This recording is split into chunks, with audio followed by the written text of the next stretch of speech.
আসসালামু আলাইকুম my lovely viewers, কেমন আছেন আপনারা? মাত্র কয়েক মিনিটে পারফেক্ট ফ্রাইড রাইস বানিয়ে ফেলতে চান? খুব কম উপকরণ, কোনো ঝামেলা ছাড়া নাস্তা, টিফিন, লাঞ্চ কিংবা ইফতার যে কোনো সময়ে জমে যাবে এমন পারফেক্ট ফ্রাইড রাইস আগে দেখেছেন? না দেখলে স্কিপ করবেন না, কারণ একবার দেখলে বারবার বানাতে মন চাইবে। তো চলুন শুরু করি।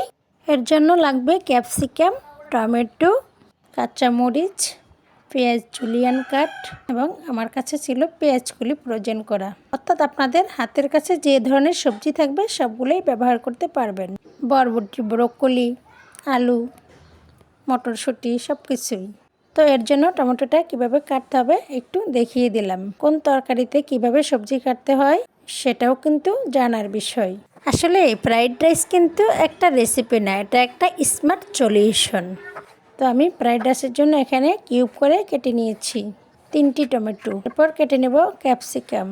তবে মজার বিষয় হচ্ছে ক্যাপসিকামটা কিভাবে কাটি একটু দেখুন, কারণ আগে দৃষ্টিদারি তারপরে গুণ বিচারি। ফ্রাইড রাইসে আকর্ষণীয় সবজি হলে খুব সুন্দর দেখায়, আর সবজিগুলো যদি আকর্ষণীয় করে কাটেন তাহলে তো আর কথাই নেই।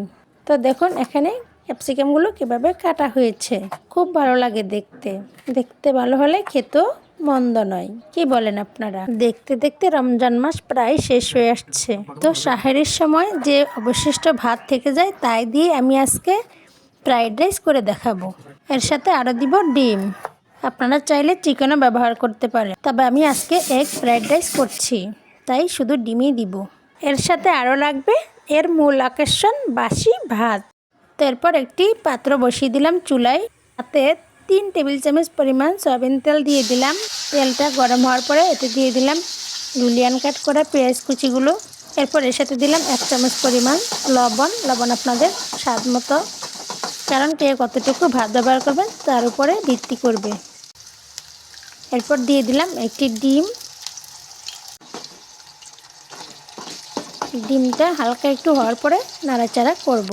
এরপর দিয়ে দিলাম আমার হাতের তৈরি করা স্পেশাল মশলা পাউডার 1 চামচ। এরপর ডিমটাকে নেড়ে চেড়ে ভালোভাবে ঝুরা করে নিচ্ছি। তারপরে দিয়ে দিলাম কালারের জন্য হালকা একটু হলুদের গুঁড়ো দিয়ে দিলাম, একদম অল্প, হাফ চামচের চেয়েও অর্ধেক। সবগুলো মশলা একত্রে নেড়ে চেড়ে এবার ক্যাপসিকামগুলো দিয়ে দিব। তো দেখতেই পেলেন সবগুলো ক্যাপসিকাম দিয়ে দিয়েছি। এবার আরও একটু নাড়াচাড়া করব। যারা বলে সয়া সস ছাড়া ফ্রাইড রাইস হয় না, আজকে তাদেরকেই দেখিয়ে দিলাম সয়া সস ছাড়াও ফ্রাইড রাইস করা যায় মজাদার করে, যদি মন ভালো থাকে এবং আপনার মেধা থাকে। তো এরপর দিয়ে দিলাম টমেটোগুলো। তারপর সবগুলো ভালোভাবে নেড়ে নিলাম এবং কাঁচামরিচগুলো দিয়ে দিলাম। আপনারা জানেন কি, চীনের মানুষেরা প্রায় 1500 বছর আগে অবশিষ্ট ভাত দিয়ে এই ফ্রাইড রাইস তৈরি করার প্রচলন শুরু করেছিল। এরপর ফ্রোজেন পেঁয়াজকলিগুলো দিয়ে দিলাম। এবার আরও একটু নাড়াচাড়া করে নিব। আর এটা সবচেয়ে সহজ রেসিপি বলে এখন এটা পুরো বিশ্ব দখল করে নিয়েছে।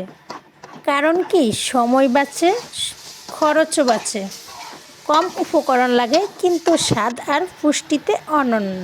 এবার সবগুলো সবজি পারফেক্ট হয়ে যাওয়ার পরে এতে বাসি ভাতগুলো দিয়ে দিলাম। মনে রাখবেন ভাতটা কিন্তু ফ্রিজে রেখে দিবেন, একটু শক্ত শক্ত যেন থাকে। তবে আপনারা কি জানেন, এটাই হলো আসল পারফেক্ট ফ্রাইড রাইস। যেটা আমরা ফলাউট চাল দিয়ে দামি দামি রেস্টুরেন্টে খাই, ওটা কিন্তু আসল ফ্রাইড রাইস না। এটাই হলো চীনাদের সেই পারফেক্ট ফ্রাইড রাইস। ওই জমিদারি স্টাইলে খাওয়া সেটা তো মাত্র নামে।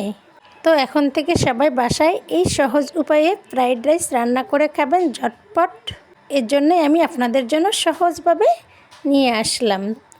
তো হয়ে যাক ঝটপট মজাদার পারফেক্ট ফ্রাইড রাইস। তো আমার জন্য সবাই দোয়া করবেন, কেমন হয়েছে জানাবেন আমার ভিডিওগুলো। আর অবশ্যই আমার ফেসবুক পেজটি ফলো দিয়ে সাথে থাকবেন, লাইক কমেন্ট করবেন। এরকম অসাধারণ মজার মজার রেসিপি পেতে হলে বেল আইকনটি অন করে রাখবেন, যাতে করে নতুন নতুন ভিডিও দেওয়ার সাথে সাথে আপনারা পেয়ে যান। এবং যারা যারা ইউটিউব চ্যানেল থেকে দেখবেন তারা ইউটিউব চ্যানেলটি সাবস্ক্রাইব করে দিবেন।